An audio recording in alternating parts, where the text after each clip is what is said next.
What's up guys, and welcome back to Gabe Miller Music. In today's video, I'm going to be digging into the Roland MC-707 for the first time.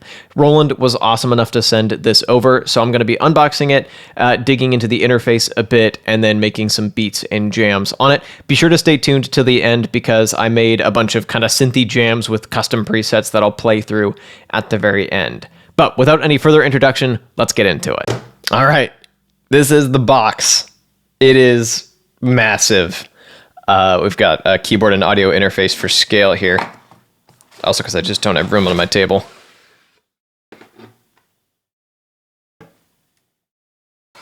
Okay. Stop that. Okay, we'll come back to the rest of that in a second. Right now. Wow. This thing feels super solid. Looks gorgeous. I don't know how useful the faders will be in terms of like, oh, there's some resistance to that. I don't know how useful the faders will be for like saving the state of a mix, but I gotta say they make this thing feel even fancier. Like this thing's pretty, and I'll get into the screen in a second here. So much packaging. Come on. And that's everything in here. And of course, cables. Cable, singular. So here is a super quick look at the I/O we've got going on here. There's a lot of it. And here's kind of a nice dramatic look at the unit.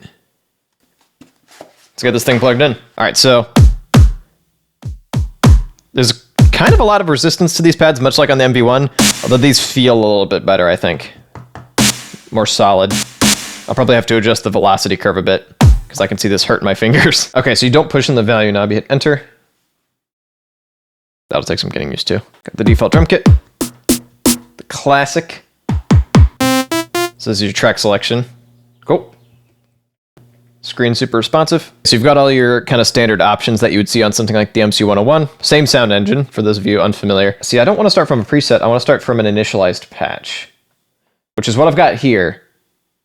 So where's my shift? So it looks like these arrow keys in the value knob kind of do similar stuff.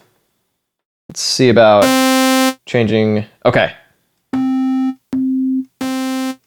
We got a ton of oscillators here, which is lovely. Let me just get something else going here. I like how they show the signal path quite clearly. Let me go directly to the filter. I'm going to keep this fairly simple because I'm just trying it out. Okay, so yeah, shift to have more extreme changes still works.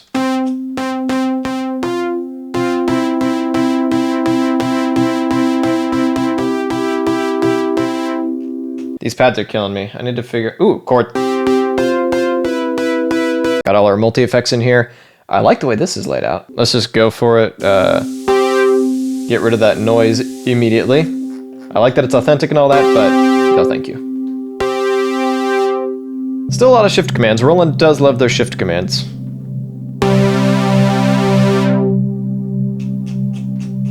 So what about editing the chords themselves?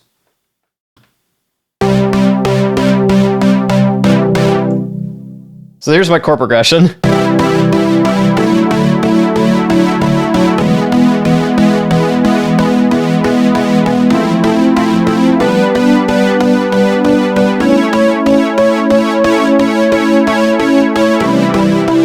So here's the deal.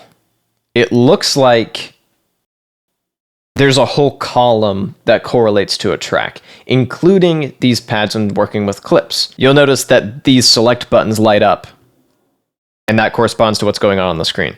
All right, it is an hour or two later. My DAW crashed somewhere along the line, so I ended up losing a bit of audio, and therefore I have some footage that's now just unusable. So I'm going to play you what I've got so far and then walk you through all the new stuff that I've learned. Could just go rapid fire here. So first of all, here's what I've got.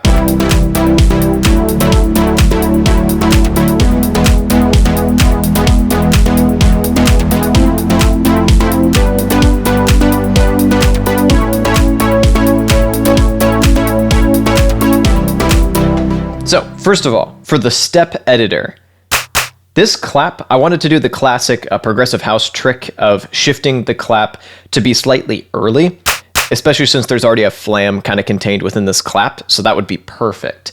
You can totally do that. Hold down Shift, select the step that you want to edit, and then you've got nice, clear, easy editing of what's going on a step-by-step basis. So velocity, and then what I wanted was the start. So I've shifted this slightly this way so that it hits a little bit early. Let me show you the difference. Here's just right on versus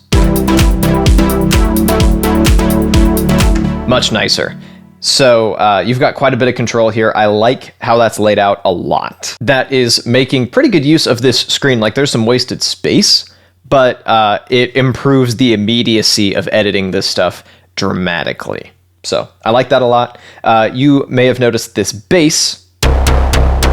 Let me walk you through this because I discovered a deeper level of the synth editor that I hadn't previously found. So let me go into Shift Edit again. So here's kind of the surface level stuff where you can select your different elements of the sound, so all your oscillators and such. But you'll notice that there are not a ton of editing parameters for the oscillators. However, if you select, say, an oscillator and hit Enter, you've got a ton more here. This looks super intimidating, but it's actually not too bad. For instance, I can go to pitch, and then you'll see the plus 12 here because I set my first oscillator, the super saw, to be up an octave, and everything else is just hitting normally like it would. There's pitch envelope stuff, filter stuff in here. You can get incredibly detailed with this. The other thing that I wanted was to control some levels. So you can see that the first oscillator, the super saw, is all the way up. The second oscillator, the triangle wave, which is kind of holding down the low end, it's basically a sub, is down a bit, and then the noise is down even further because I don't want it to become too abrasive. That's all in here. It's actually fairly easy to navigate once you get into it, and I should show you the pitch now that this is zoomed in. You can also do a similar thing with effects, where if you hit Enter, you've got a ton more effect parameters that you can edit. So all that leads to this bass existing, which is cool. So that is my first session with the MC-707, condensed pretty heavily. I spent about the next week just creating musical passages and trying to dig into the interface a bit and get it to be more muscle memory. And here are my first impressions. This thing is cool. It was basically guaranteed that I was going to like it because it takes a lot of the stuff that I like about the Roland MC-101, minus the portability, and adds full access to the incredibly deep sound engine, more tracks, audio inputs for recording stuff directly into the device, which I didn't even get a chance to do a filming session with yet. It's got the dedicated step sequencer, kind of like the VerseLab MV1. It makes good use of the screen a lot of the time. And of course, it's got the scatter.